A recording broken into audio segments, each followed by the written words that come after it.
Now, I'm going to make you write like Leonardo da Vinci. How do you think I am going to do that? Did he... Teacher said Did Italian. he write reflectively? He read what's called mirror writing. So we are going to see if we can do this without thinking about it. Underneath the table, you will feel a piece of paper, and you should have a pen. Take the pen. Yeah. And I want you to write your names on the piece of paper as it is under the desk. So write your first name on the piece of paper. This looks so weird. Have all of you got... OK, so, done. OK, let's take them out and have a look. Let's start with Zoe. Let's have a look at yours. Oh, that's pretty good for me. OK. OK, but what is the thing about it that's interesting is it's back to front. Some of it is. Well, But some of it isn't. The O's not. Yeah. The O is exactly... Well, how about you, Alan? Same for you? Oh, wow. Are you left-handed, Alan? Nope. That is... I'm just a fucking genius. What have you done? Oh, yes. I've done mirror. You've done mirror writing. Yeah. And what about you, Joe? Wow, the boys... I am left-handed, though. You are left-handed. Does that affect it? Yes, I think it does. The brain is wired slightly differently. Better? It's an unusual demand, so it confuses our brain, so it's not unusual to do it as mirror writing. It's common in children who are learning to write. I've gone half and half, then. What does that... Because that one's back to front, but that one's the right way around. You're right to be disappointed. That's shit. It is a bit... 3 letters. Which is... One of them's the same either way. So what's all this got to do with Leonardo da Vinci? Well, he wrote his personal notes in mirror writing, and nobody really knows why. Possibly for privacy. That is a possible thing. Maybe just to amuse himself. But he was left-handed. And my son is left-handed, and I asked him, and he said it's possible. He was just more comfortable.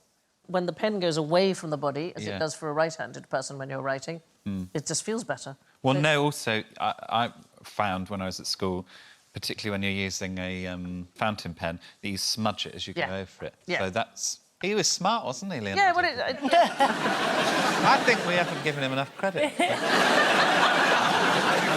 But we have a generally poor memory for the configuration of objects. So we're going to do a couple of quick tests to demonstrate. So, the audience, let's start with you. You've all seen the Statue of Liberty, I am sure. You've seen a picture of it 1,000 times. I want you to vote whether the statue holds the torch in the right or the left hand. Oh, God. So hands up for right.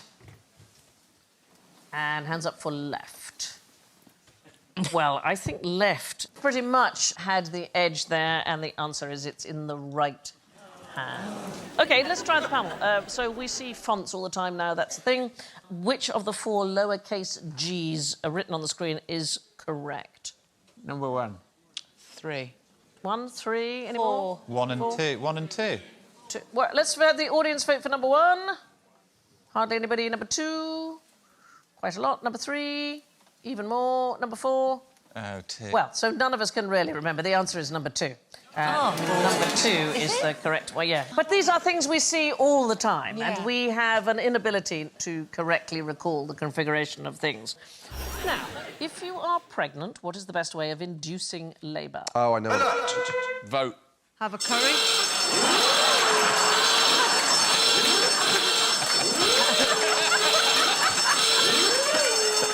I heard that works. What, the curry thing? Curry doesn't work. Yeah. Beckoning with an Oreo at the opening.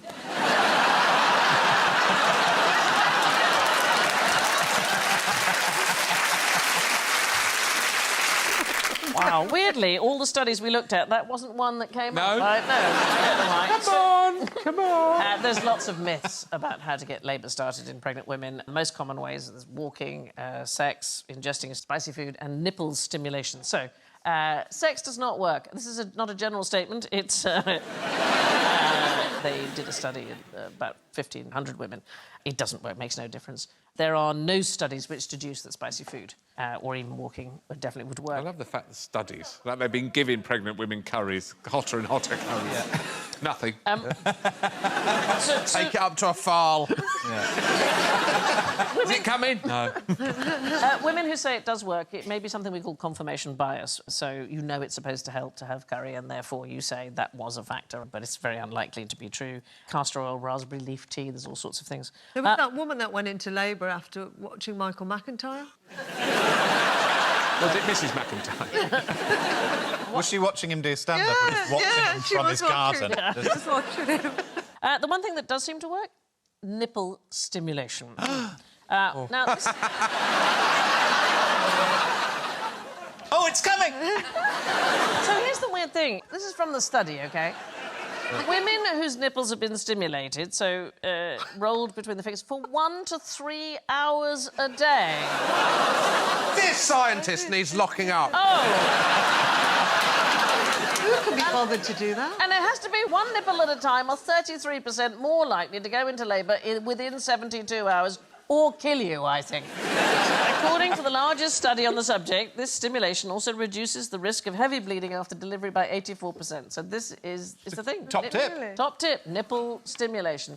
Can I just say, always ask your doctor before spending 3 hours rubbing your nipples. I always do, and he hates answering the calls. Close your eyes, please, all 4 of you. What is the pinkest thing that you can picture? Oh. The pink elephants on parade in that Disney film. In Fantasia. Yeah. I love that. That's very good. Joe? My own soul.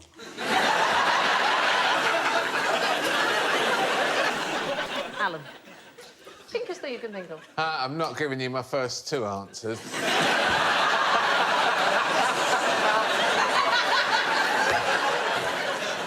I'm going to say pig. A pig? Oh, yes, that's nice. That's nice. Anna, what's the pinkest thing you could picture? When you go into a kid's store, the girls' side, that's all. The girls' comic shelf. Yeah, it's so horrible, isn't it? All my daughters went through a disgusting pink phase that they fortunately have now come out of. Actually, it took 30 years. So there's a colour called the pinkest pink, and I will show it to you. That is the pinkest pink. That is the world's biggest hubba bubba. It is a colour produced by an artist called Stuart Semple, and he has banned another artist from using it. He's banned Anish Kapoor. So Anish Kapoor, you might remember, made the Orbit Tower for the 2012 Olympics. Stuart Semple is an artist, and he produced the pinkest pink in response to the fact that Anish Kapoor had a paint called the Blackest Black, or Vanta Black, and he has got exclusive use of it, and Stuart feels that no artist should have exclusive use of a particular colour. It is an amazing black. What it does is it absorbs 99.96% of all light that hits it, so it makes things look like a sort of hole. Like a black hole. Yeah, it was designed for the military, and Anish Kapoor managed to get exclusive rights to it. Stuart Semple thought this was outrageous. So he sells this paint, the pinkest paint, but you have to sign a piece of paper when you buy it, testifying that you are not Anish Kapoor. It says here you are not Anish Kapoor, you are in no way affiliated to Anish Kapoor, you are not purchasing this item on behalf of Anish Kapoor or an associate of Anish Kapoor. That's brilliant. It is amazing. Anish Kapoor did get hold of some, and he painted his middle finger with this pinkest pink and posted it on Instagram. Oh, I thought you were going to say he self-inserted. Imagine if you self-inserted and it came out that pink colour. Why does he feel he needs to have exclusive rights over a colour? Well, that is the point that Stuart Semple is so angry about. And he sells these on his website in a 4-pack set. There's yellowest yellow, greenest green, and loveliest blue. But all of them you have to sign a thing saying you're not Anish Kapoor. This pink is now in the Forbes Pigment Collection in Cambridge, Massachusetts. It's a library of 2,500 rare pigments. There's some fantastic colours in there. Royal Purple, which is made entirely out of sea snails from the coast of ancient Phoenicia. Mummy Brown, which was made from actual ground-up Egyptian mummies. Why do we not have it now? Run out of mummies? Yes. It's not that difficult to make a mummy, you just need bandages. Yeah, but you do need a dead person from several thousand years ago. In cartoons, when they unravel them, there's usually no one under there. That's true. Scooby-Doo and Yeah. stuff. And if they get the bandage caught and then they run off, there's usually no one... Anyway. But they've all been made into paint. Which of you thinks this show is dragging the most? This particular recording... This time that we're spending together. It's about how we actually perceive time. Oh, hang on. Where's... North. Sorry? Are you trying to place Birmingham again? It needs to know which way to get the bus. Yes, absolutely. Why do you want to place north, darling? In my head, Oh, good heavens. wherever north is, Yes. then I can work out which way the Earth is spinning. Because time goes faster depending on, or slower depending on your momentum, doesn't it? So I can't work out whether, based on where we are on the Earth... No, we're all going at the same speed. None of us We're are all- really moving all that differently to each other. Is there a gender thing? No, it's not a gender thing, but it is to do with some differences between the five of us. Is it to do with age? It is absolutely to do with age, yeah. Go for Time it. races along when you're older. It's only just been Christmas! That is exactly right. That is exactly right. Time really does fly when you are older. So the person for whom it is dragging is the youngest amongst us. Who is the youngest amongst us? Sandy, it's you, isn't It's probably it? me. It's You, probably yeah. us. So they did a study, the US Society for Neuroscience. So if you look at the group here, we've got 19 to 24-year-olds in one group and another group 60 to 80-year-olds, and they asked them to judge how long it took for 3 minutes to elapse. So they just sat them in a room and they had to guess. And the younger group's guess was 3 minutes and 3 seconds, and the older group's guess was 3 minutes and 40 seconds. So a longer time to an older person feels quicker. It is exactly that. Good heavens, is it Christmas again? Yeah. Is that to feeling do to with it. because it's sort of relative to how much you've lived? Yeah. For example, a 4-year-old, her 5th birthday is a quarter of her life away. Whereas to a 50-year-old, 1 year is only 2% of a lifetime away. Also, I think when you're 4, your next birthday is a really very pressing engagement. Yes. That you start to think about the day after you were Yeah. 4. Yeah. Whereas we really don't want to have any more birthdays, do we? Oh, no, I'm looking forward to mine. I'm going to get my bus pass. Oh, Sandy, have I got a game for you? But what you said, Joe, is also very interesting, because another strange thing is to do with physics, about how we perceive time. So, according to Einstein's theory of relativity, the faster you travel, the slower time passes, and it's something called time dilation. There's a really neat thought experiment that proves that if you travel the speed of light, time stops. So you just have to imagine there's a clock behind you, and you get on a really fast bus. Let's say it's going to Birmingham. And so you get on this really fast bus, and you can see the clock behind you. But if you're traveling at the speed of light, the light that's coming off the clock can't be faster than you, so it stays the same. Yeah. That's amazing. Yeah, absolutely right. They did this wonderful study in 2014 at Leicester University, how far the twins, Luke Skywalker and Princess Leia, how far their ages would have drifted apart in the film Star Wars Episode 5, so that's The Empire Strikes Back, because they travel separately around the universe at different speeds for different distances, and they're subjected to different gravitational fields. And so by the end of the film, Luke is 1 3/4 years younger than his twin sister. I was flicking through the telly the other day and I stumbled across Jim Davidson being interviewed by Piers Morgan. Wow. And the time it took me to change the channel felt like the equivalent of 4 years.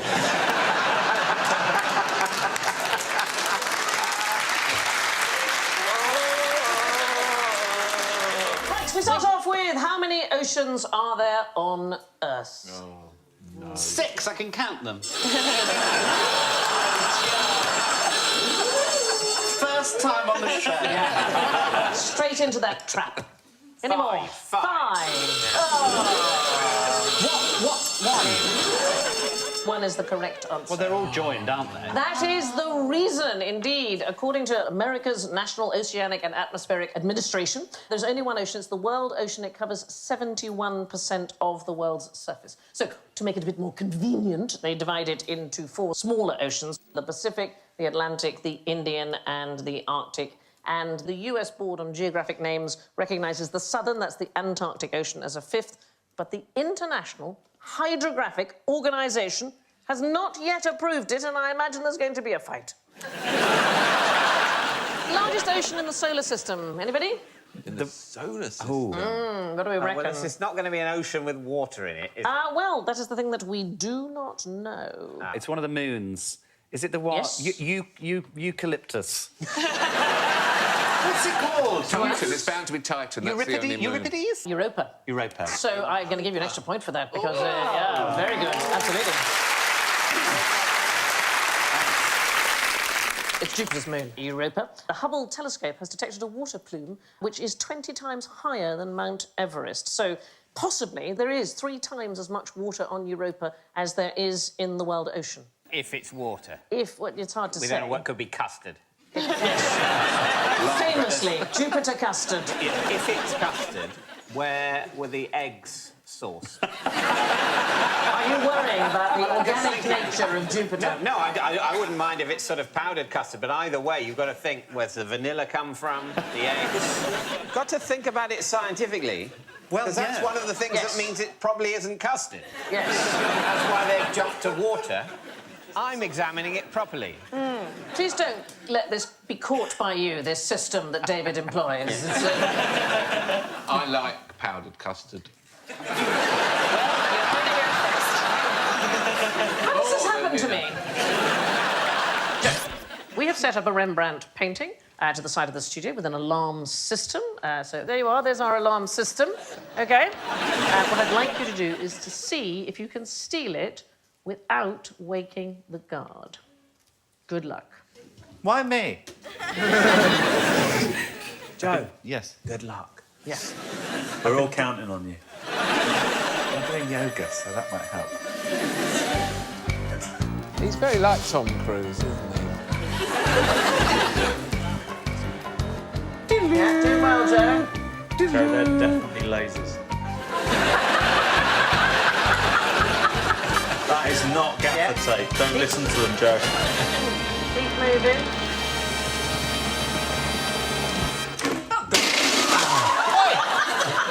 Bloody hell's happened here? Oh, sorry, mate. Not to worry. You get back to bed.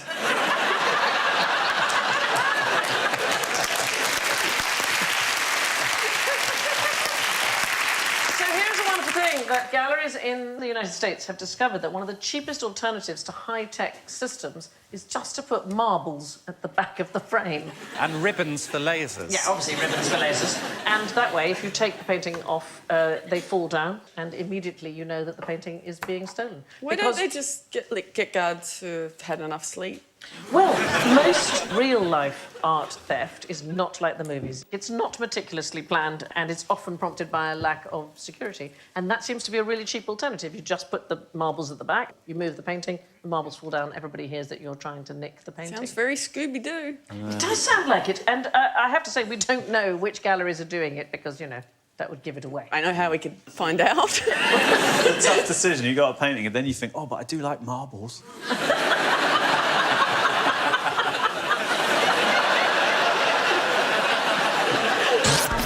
For you, Joe. No. I do. So, Joe was here yesterday doing the show, and he complained, nobody's ever done this before, he didn't like the font of the klaxon. I just don't like the font. OK. I like the noise. Ooh, I like that. Can you remember what the font was? Oh, no, I thought it was Helvetica, but it wasn't Helvetica. Franklin Gothic. Franklin Gothic. In a bit of a bold. Yeah. Yes. What a piece of shit. I've had a word with the klaxon elf. No. Just for you, have a look at this. No. No, Joe? No. That's good. Is that Comic Sans? Yes, I'm walking. It is. It's Comic Sans. It's for you. It means without funny. I meant the font. Truth hurts. I know, sweetheart. We're not keeping it for the show. We just thought you'd show you that actually That's really sweet. Ours is rather better. Hang on, can I get a selfie with it? OK. To send to Mummy. Yes, darling. I never call her Mummy. Why have I started now? Have you got it? I got it, yeah. OK, good. I don't want to selfie It's a with anybody. one-off, darling. It's never going to happen again. That's it. What a treat. Although you can't see in any part of my photo that I'm on QI when I took that, so I could have just been next to any screen. Okay, take it one more time. Hang on, take it one more time. Yes! One more time. We actually have got a programme to make, haven't we? How's that? I love it. OK. That I mean, we could have just been you and me hanging at out the next pub. to Yeah, I any know. screen. Me and Joe at a Weatherspoons. Okay. Well, should we all get in it as well? Should we all do it? No, we've got to make a show. We have to make a programme. Do we? You and I are thinking of starting a high-quality airline, but we don't have the quantity of money required. What cost-saving measures could we take? How much are trains? Say you still wanted to go in the airline business. How much would it cost to put wings on a train? There are driverless trains, perhaps don't have pilots or stewards. Gliders. Right, why? No fuel costs. Well, it is fuel that we want to save. We want to help the environment, you want to save money and so on. So here's an extraordinary thing. No passengers. Well, you want the passengers... Or luggage. You want the passengers to be as light as possible. Skinny people with no bags. Are you allowed to advertise that? Yes. In 2013, Samoa Air were the very first airline to charge passengers according to their own weight. Yeah, they did it. Yeah, they had to pay 1 Samoan thalas, that's roughly sort of 30p, for every kilo that they and their luggage weighed. Wow. But the actual plane, you can save money on the actual plane. I know it sounds very strange, but white planes are more efficient than dark planes. What? Lighter paint is literally lighter. Dark paint on an aeroplane can add the equivalent weight of 8 passengers. You look, James, as though you don't believe me. Well, it does sound like a lie. Why might dark paint be heavier, do you think? Because it's evil. Dark paint is heavier because it has more pigments. More pigments. More pigments. Yeah. I was going to say pigment. I was going to say pigment. I was going to say, but I was allowing All right, you... children, all right. So, if you look at a plane, you'll see most of them are of a lighter colour. Why paint it at all? So that is the other option, is that you could polish it. However, you do need to wash it more often to offset corrosion, if you've just polished it. And white paint would be cheaper, because actually the money you'd save on fuel, you would spend on washing. So those are your It sounds those are your like a choices. headache, really. I'm not going to open a air flight business. Are you not? Yeah. But it's amazing where you can save money. So in 2018, United Airlines switched to lighter paper for the in-flight magazine, all right? They saved 1 ounce per copy. Doesn't seem like very much at all. But it's £11 saved for a full flight. You multiply that by the whole fleet over a single year, you have saved 170,000 gallons of fuel worth $290,000. Just a single ounce of paper on each individual in-flight magazine. The airline's beverage cart, it now weighs half what the old ones used to weigh. They've stopped duty-free sales in many instances. Well, I've picked a few already you can get rid of. That little tiny tray that the other trays are in, yes. Why does that exist? I mean, all of the food can go because it looks shit. I noticed on a flight I was on recently that they weren't showing Ocean's 11, but they were showing Ocean's 8, so that's 3 people. That's 3 straight away. In the 1980s, there was a man called Robert Crandall. He was then head of American Airlines, and he removed just 1 olive from every single salad served to their customers. Nobody noticed, and they saved $40,000 a year. Yeah, but I bet he was fatter at the end of it. If he's popping an olive from everyone's plate in every plane, that's having some effect. I'm no scientist. No, clearly. You could say no hats. No one could really get annoyed if you said no hats. There's a lot of screws in a plane as well. I reckon a couple of those. The Japanese airline called All Nippon Airways, in 2009, they asked passengers to visit the loo before boarding. They calculated that a full 767 could hold 240 pounds of urine inside its passengers, and if everybody boarded with an empty bladder, they calculated they could reduce carbon emissions by 5 tonnes over the course of a month. Is that man doing a selfie while he's there? What's the biggest thing in the ocean that you've never heard of? Oh. Well, I mean, we've never heard of it, so it's difficult for us to name. Yes, that is true. Yeah, so Should we have a stab at it? Yeah. Just the shut up there. Blue whale.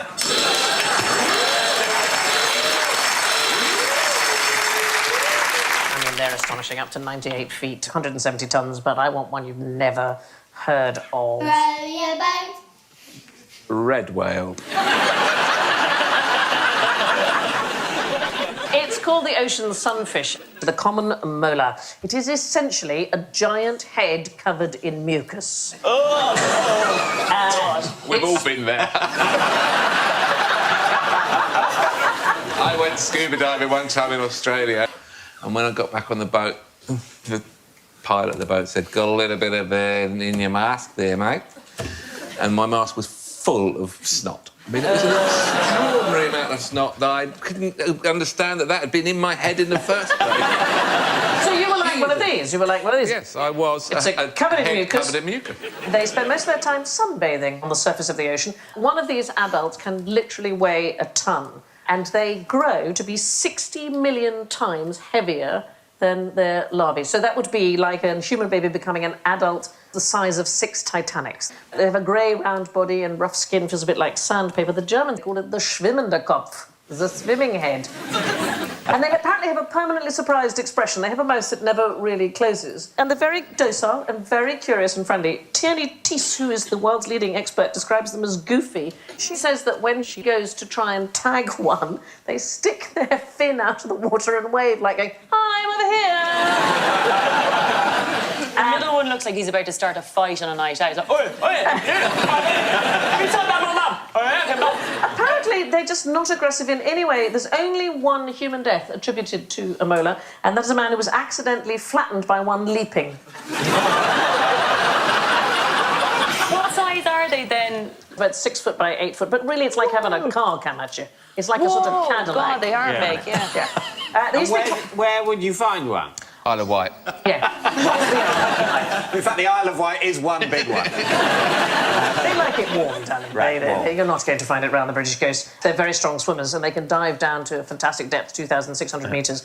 And the females produce as many as 300 million eggs at a time, but only 2 survive. Oh. Yeah, but no. We feel bad. We're invested now in the motor. It looks like it's not finished. Just squeeze it in at the bottom there, that'll be fine. It's like the good Lord went, that'll do. Yeah. Unfinished sculpture of a fish. Yeah. The biggest thing in the ocean that we'd never heard of used to be the molar, although now we know about it. That title will have to be passed on to something else. Why might it be a bad idea to remove all the dead wood from the Houses of Parliament? So many answers, so little time. Is it something to do with the gunpowder plot? Yes, I did the gunpowder plot. I'm with Bridget. No. No, it's nothing to do with that. Is it later than the gunpowder plot? Later. Well, we are talking about 1834. Up until 1826, the Palace of Westminster kept all its financial records on something called tally sticks. So you had a stick and you split it in 2 when you issued a debt, and when the payment was made, the 2 sticks were tied back together again. Wow. But eventually, of course, paper records superseded the need for these, and now they'd got a lot of old wood, so they decided to get rid of it. The obvious idea was to burn it. So on the 16th of October, 1834, the clerk of the works, who's in various records called Mr. Wibbly or Mr. Woobly, he ordered 2 cartloads of these tally sticks to be burned. Mr. Wibbly Wobbly? Mr. Wobbly Wobbly, yes. Mr. Wibbly Wobbly, get rid of the sticks. Mr. Wibbly Wobbly. Rid of the sticks you want? It was just like that.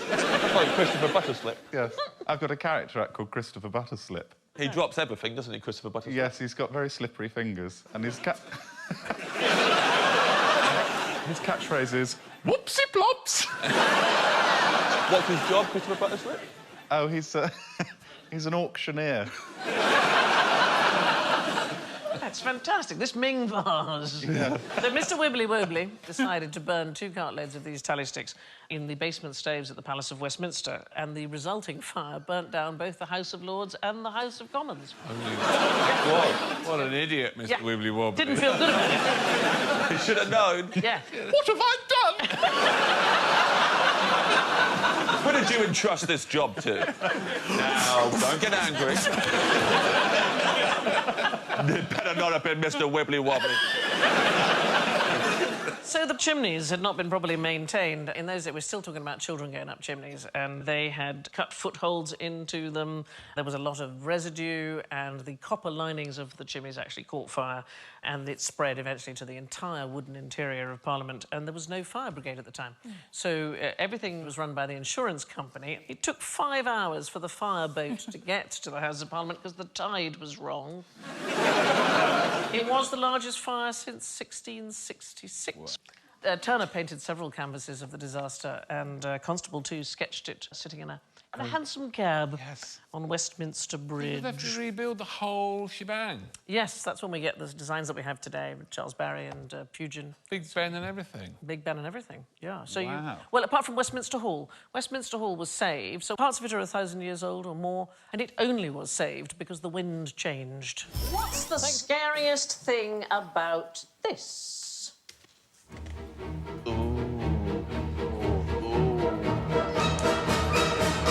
Isn't that incredible? What is the most scary thing about it? The teeth.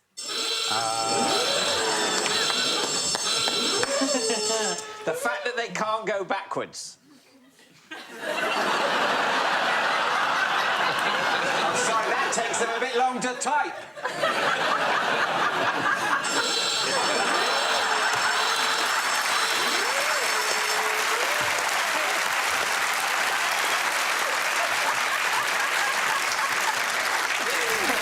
What's scary is subjective, really, isn't it? What is the scariest? Well, our perception of sharks is apparently shaped by footage in nature documentaries, which tends to be accompanied by ominous music. So the thing that really scares you in it is ominous music. So they did a study at the University of California, and they showed 3 clips of sharks to participants. So the one we've just seen with the ominous music. Here's one with silence. Hello, my friend.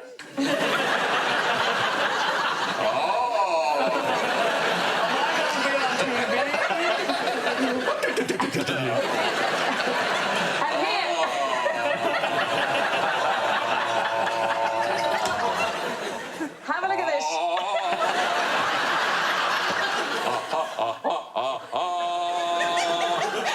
Do you know what? There's a whole show for you, Alan, in just doing fish impersonations. We had the trout faking her orgasm last series. We've done that.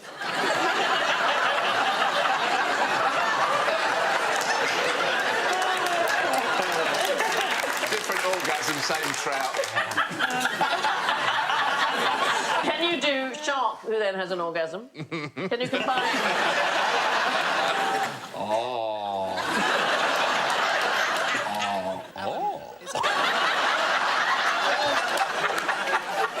Mildly surprised. Because they don't know they're going to have an orgasm. They haven't learnt about orgasms or experimented with themselves, I imagine. And then when they have an orgasm the first time, it must be very alarming. My worry is watching you do them that you haven't seen someone have one before.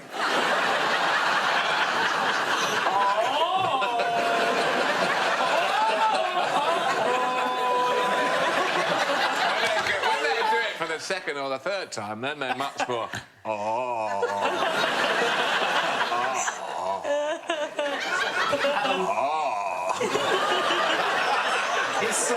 Is everything okay at home, Alan?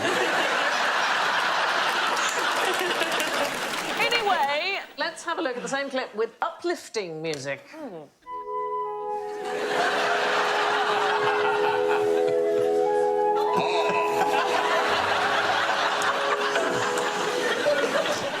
But here's the thing, they aren't actually that dangerous, and the thought is that the ominous nature of documentaries leads the public to have a distrust of sharks, and that in turn harms their conservation funding. The truth is, sharks kill worldwide about 6 people a year, and the same number are killed by livestock in Britain alone. So a cow more likely to do you in than a shark.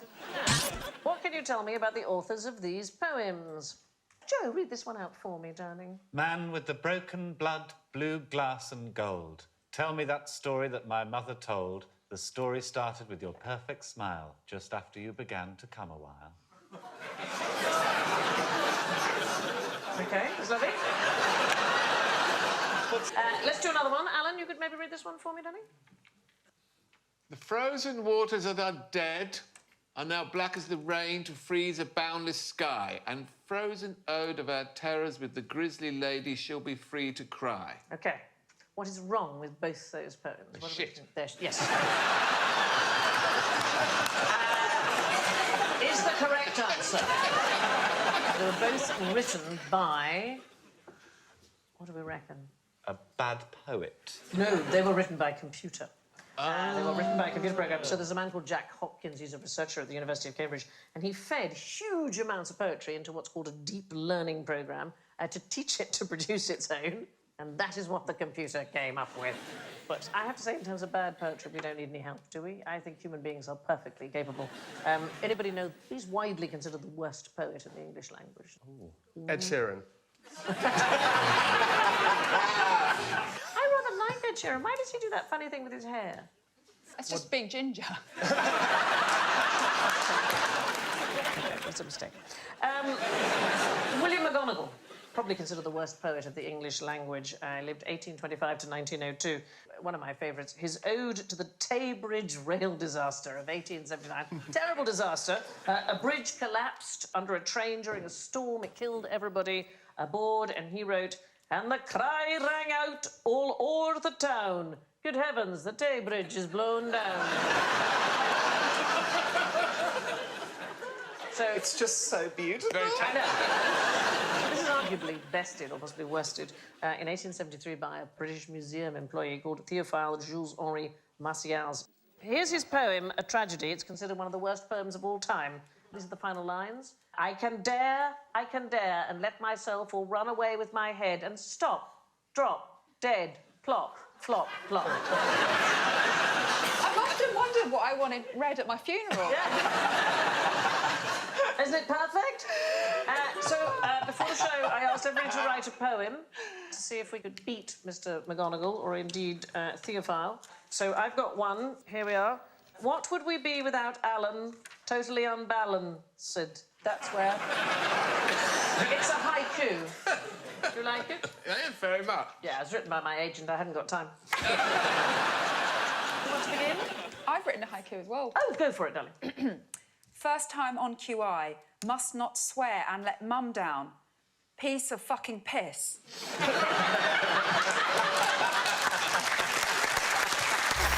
Back in the day, what was the problem with watching snooker in the mirror? It was in black and white.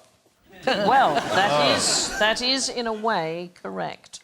Because in football, they used to have a rule that if it was an international game, you couldn't have teams, even if they were in red and blue shirts, one of them had to change, because in many of the developing countries, they hadn't yet got colour television and they wanted to expand football around the world, and if you're watching in black and white, you couldn't tell the difference between one team and another. So television sets in the early days were monochrome, and so were the earliest mirrors. The reflections that they gave were effectively monochrome. What? So, yes, because strong, bright colours were sort of dimly distinguishable, but subtle colour distinctions were really difficult, so a game of snooker watched in an early mirror would have been practically impossible. Sorry, the mirror... Whoa there!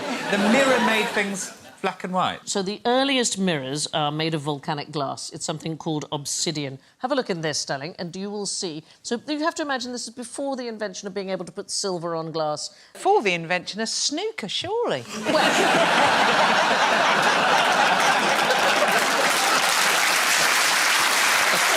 I'm trying to explain that the way snooker was viewed on television... On obsidian? ...would have been a bit like looking in an early mirror. OK.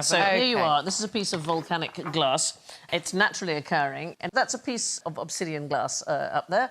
And you can see some bright colours, you can see some shapes dimly, but you are not able to distinguish subtlety of colour in any way. That's the sort of mirror I want in my house. That's what you look at before you go out and go, I look cracking. I look like a shadow. Yeah. So this is the sort of early stuff, and it's made when... It's lovely, isn't it? It's beautiful, isn't it? John Dee, who was the astrologer to Elizabeth I, and his assistant, Edward Keeley, used to use one for scrying. This, in fact, is his piece of glass that he used for scrying. Does anybody know what scrying is? When you look at it and you're telling the future, so you'd scry with a crystal ball, Exactly or you'd right. scry with a goblet with some water in it. It's a or form of something like that. divination. They called it a showstone. The process for actually silvering mirrors the way that we know them today was not invented until 1835. So before then, if you put hot metal on glass, it just basically broke. And that means that most people before mid-19th century had very little idea what they looked like. What a relief. I know. There's something less interesting than watching paint dry. Watching dried paint? So it's already dried. Yes, that's a good point. I mean, is it actually interesting, then? Is something going on in your head? It's scientifically interesting. So this is another one of those things where science does something that you think, why are you doing that? And it turns out actually to be quite useful. These are researchers at the University of Surrey, and what they discovered is as paint dries, small particles, it's like they team up and they push away larger ones. And here is the practical application, which from Australia you'll appreciate. When you are developing sun cream, if you can get the active ingredient pushed to the bottom, the bit that sticks to the skin, and the sun-blocking particles pushed to the top, that makes for better sun cream. And they did that by analysing how paint dries. Yeah. They should try clothes in a hat.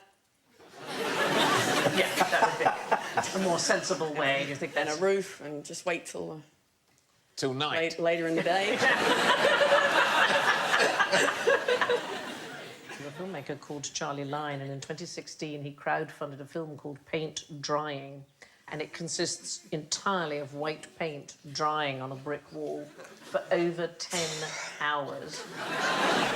So it is the law in this country you cannot show a film unless the British Board of Film Classification has had a look at it. It costs £7.09 per minute to get them to classify your film. So he crowdfunded it, and he made a film that was as long as the money he had available. He managed to raise £5,963, and he made a film about this brick wall with paint drying that is 607 minutes long, which the British Board of Film Classification had to watch.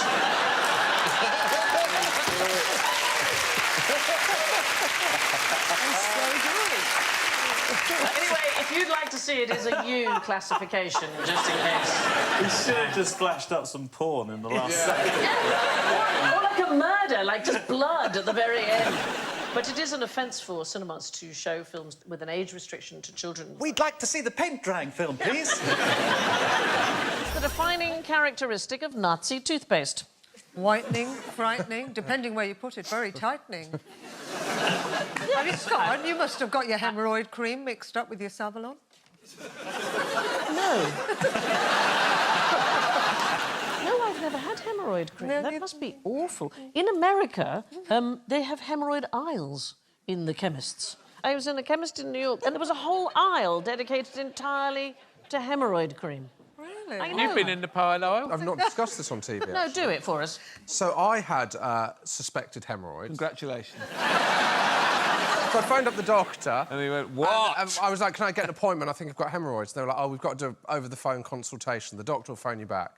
And she phoned me back and she was like, could you describe your symptoms? And I've never really had, like, an embarrassing illness down there before. So I described my symptoms downstairs. And I was quite embarrassed by it, because as you can see, I'm not stumbling here. No. Don't worry, no one will know.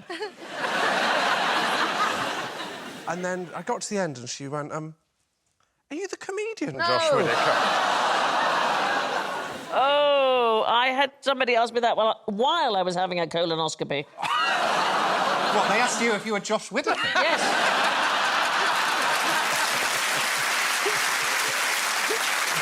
Wanted to know if I was Josh Whittaker, and it turned out there'd been a misunderstanding with a phone call. I'd like the idea they're in your colon. They go, that looks like Josh Whittaker. I'd recognise that anyway. Can I just say to everybody as a health warning, if you do not need a colonoscopy if all you've had is beetroot. I'm just going to put it out there. Right. The question was, what's the defining characteristic of Nazi toothpaste? How did we get onto ourselves? Oh, it's your fault. It's No, your fault. and I'm the only one who hasn't had them. I haven't had them. She just had beetroot. I just had beetroot. So what happened in 1944, there was a German chemist in occupied Paris. He'd been tracking down stocks of uranium and thorium and sending it back to Germany. And there was enormous fear that the Nazis were about to develop their own nuclear weapons. And so a team of spies, who were collectively known as Alsos, were tasked with discovering what the Nazis' nuclear plans were. And they worked out eventually that all of this radioactive material was being stockpiled by a company in Germany hoping to gain a post-war monopoly on radioactive toothpaste. That was the plan. There was a very popular product called Doramad Radioactive Toothpaste. It was advertised as making your teeth shine with radioactive brilliance, which it absolutely would do, but they wouldn't stay in your mouth for very long.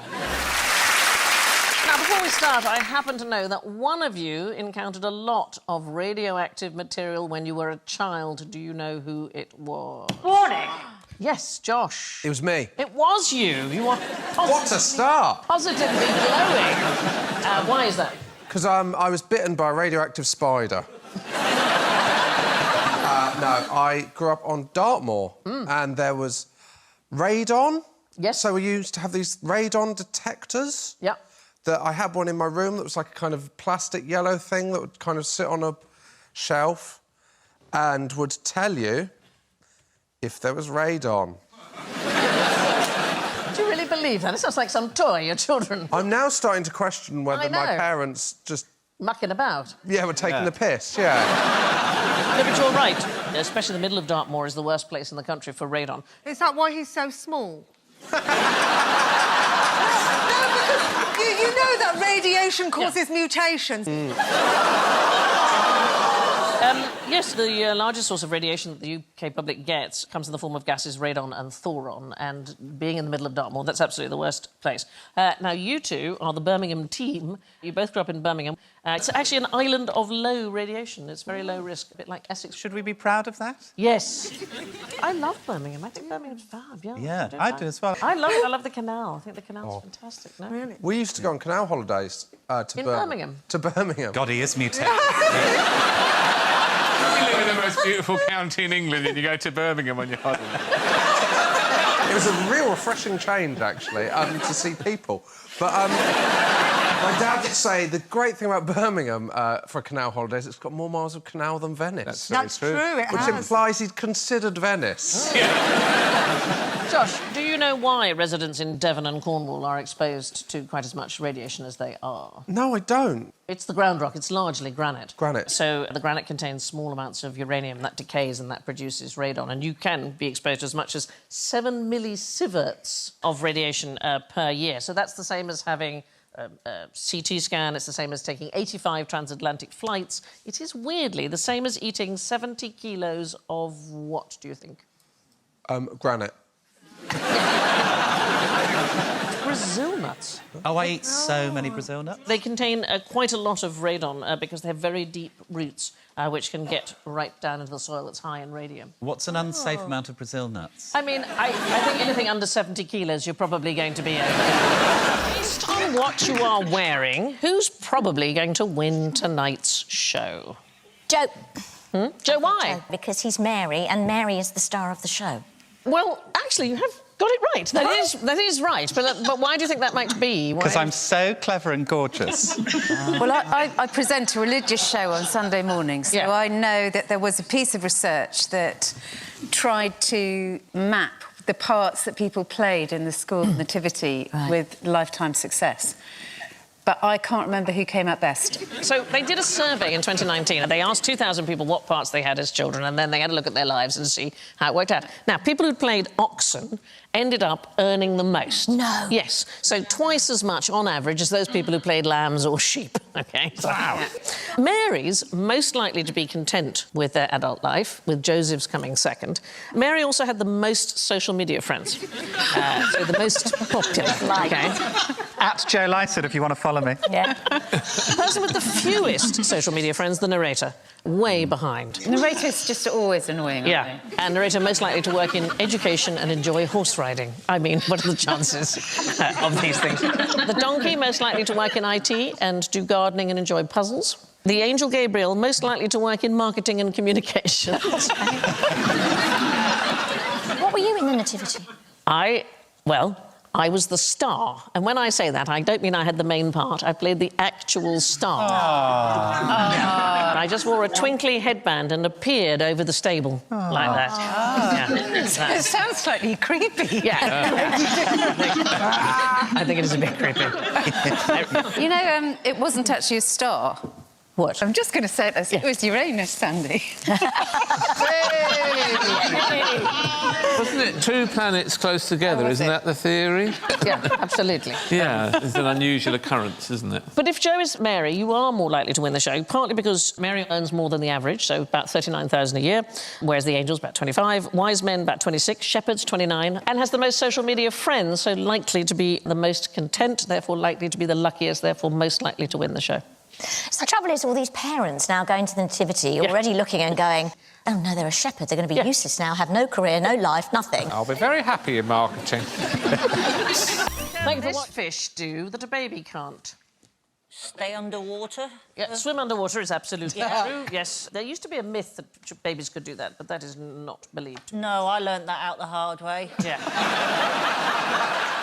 3 nieces was too many anyway. Yeah. No, fair enough. Yeah. Anybody know what kind of fish this is? Stripy. Stripy fish. Cleaner fish. It's a cleaner fish, yes, it is. It is. It's a cleaner wrasse. Is it something to do with reflections? Because that is the topic. Yes. So well done, Joe, for paying attention. Can it recognise itself in a mirror because babies can't? Correct.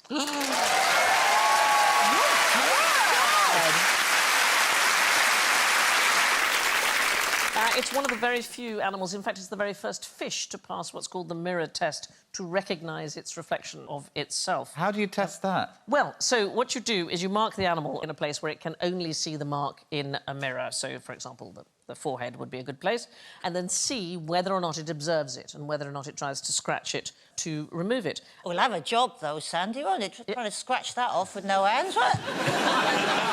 Except that cleaning off marks, Zoe, is what it does for a living. For a living? Yeah, they do actually have stations, and the clients, as it were, come to the station to be cleaned. They work for about 4 hours a day, and they clean about 2,000 clients. So it does seem like, when you're looking at them, as if it's a job, but that's what they do for a living. That's it inside the mouth of a Rankin cod. Look at that picture. I think it's so exciting. There's got to be a lot of trust, hasn't there? A lot of trust, except that all of the fish that are cleaned end up living longer, and they tend to be smarter because they don't have the parasites. I mean, there is a sort of a caveat with this. It's possible that what the wrasse is actually doing is signalling to the other wrasse in the mirror, if you see what I mean, that it ought to clean itself. It actually doesn't see that it's itself. It's going to the other wrasse. You've got a little something. You've got a little something here, so it may not be aware that it's a mirror image of itself. When do babies start to recognise? About the age of 2. Right. I really think it'd be sooner than that.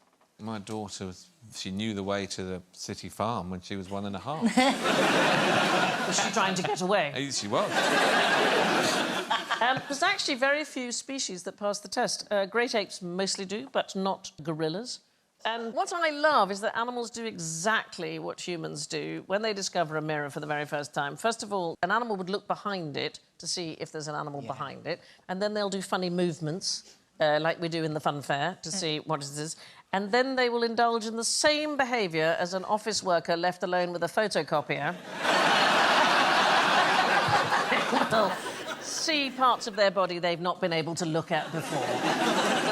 I know, yeah. It's a miracle we don't have more mirrored seating, really, isn't it? No, I don't think it is, really. Some people like a mirrored chair. That would... You get some very odd selfies then. Look at that for a dick pic. Could you get a mirrored internal bowl of a toilet? Because that would be like a funfair mirror for your undercarriage, wouldn't it? Because that would have a curve to it. You could definitely have a mirrored urinal. I can't see why you couldn't have that. Yeah. Because honestly... Shooting at yourself. What is wrong with men? We've just got a sense of fun. A sense of fun, darling? You've actually got an aiming device that doesn't seem to work. Oh, no, mine does. Mine does, because there's in one pub in London that I went to, there's like a game, and it's got sensors in the urinal, and I got the top score on the thing, and it asks you to put your name in, but I didn't want to put my name in, so I put Adrian Chiles.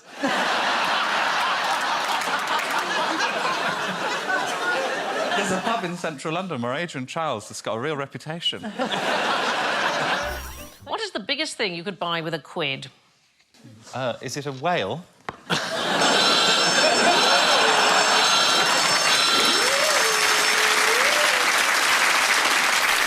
Pound sterling. Yes. We've visualised the shelves in Poundland. Don't remember any whales there. You can get an ironing board. Something like that. Think about football. A football club? Oh. Not Aston Villa or someone like that. Chelsea Football Club, Ken Bates bought it for £1 in 1982. He later, Bates, sold the club to Roman Abramovich in 2003 for 140 million. Today it's estimated to be worth 1.5 billion. Other companies that have been bought for £1, British Home Stores, Barings Bank, Reader's Digest, Homebase. It doesn't have to be £1. When Rover was sold to BMW, it was 10 quid. But you have to have something. It's a legal necessity in a contract. It's called a consideration. Something has to be paid. It used to be known as the peppercorn, like peppercorn rent.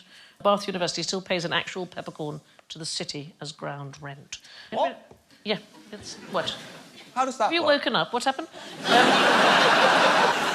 When you have a legal contract, if I'm going to sell you this card, you must give me something for it. A pen. All right, there you are. That's it, and I'll have the pen. Actually, it's quite nice. Ah! Thank you. No, they're the old answers. Are they physically doing it still? Are the university actually going to the city and giving them a peppercorn? It's become a sort of ritual. Do you think the peppercorns get used? I like that the city might be building up to a whole mill. Yeah. The new 12-sided pound coin, it's got a number of features that make it more difficult to counterfeit. Anybody know what they might be? Is it a weight thing? No, it's a kind of hologram. So if you look, this is just below the Queen's head, and if, depending on the light, it either says £1 or a pound symbol. If you can you see? Just if you flip the coin. Ooh, it's a good noise from everybody. Noise. Ooh! That's all the forgers. Coachload of forgers in. Oh! How can you make money from fresh air? Catch it in the net. Separate it into its component parts and then sell those. You don't need to. You can just sell fresh air. So, in 2015, there was a man called Moses Lamb. He lived in Edmonton, Canada, and as a joke, he sold a bag, there he is, a bag of fresh Canadian air on eBay for 99 cents. It went, and when the bids for the second bag got to 168 Canadian dollars, he thought, might be onto something here. He gave up his job as a mortgage broker, and now he sells Canadian Rockies air. That is what he does for a living. In jars? Yeah, a single 8-litre bottle costs $24 US. His company, Vitality, has sold over 200,000 units, often to countries with very low air quality, so he sells them to China and India and South Korea and so on. And if Canadian air sounds pricey, you could have Swiss mountain air. That's only £17, roughly, a can. How can you prove that it's from there? Well, you just have to believe, Bridget. You can buy some good old British air if you prefer. You don't want to buy air from abroad. You can buy air from Yorkshire, from Wiltshire, from Wales. There's a company called Ether. The company's founder, Leo de Watts, he has coined the term air farming. There he is. He looks exactly like I thought he would.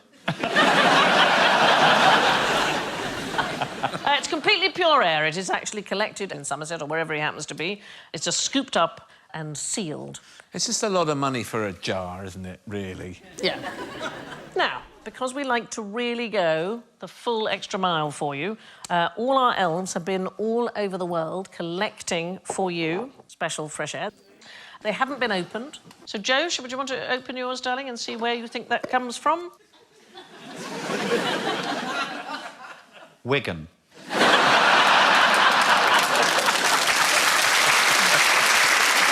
Our elf James on the right there, collecting from Slovenia. James?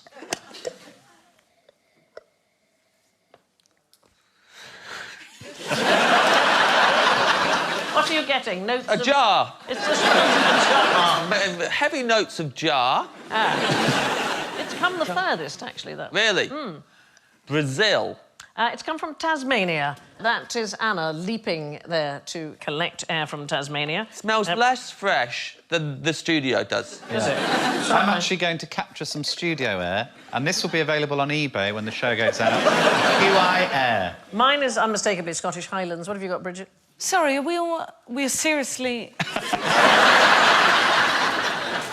I'm very good at smells. OK. When I was pregnant, my husband was out, and when he came back in, I said, have you been eating nice and spicy flavoured knickknacks? And he said, no, but there was a bag in the room that I was in. Oh! What? That doesn't smell good. That smells very greasy to me. OK, yours comes from the Canary Islands. That's Mike collecting it in... These are genuine pictures. Right, Alan, yours. Ooh. What? Someone pumped in there. Yours comes from Hudson Bay, but we didn't have the money to go all the way to Hudson Bay, so it's a pub in West Ham. There it is, the Hudson Bay.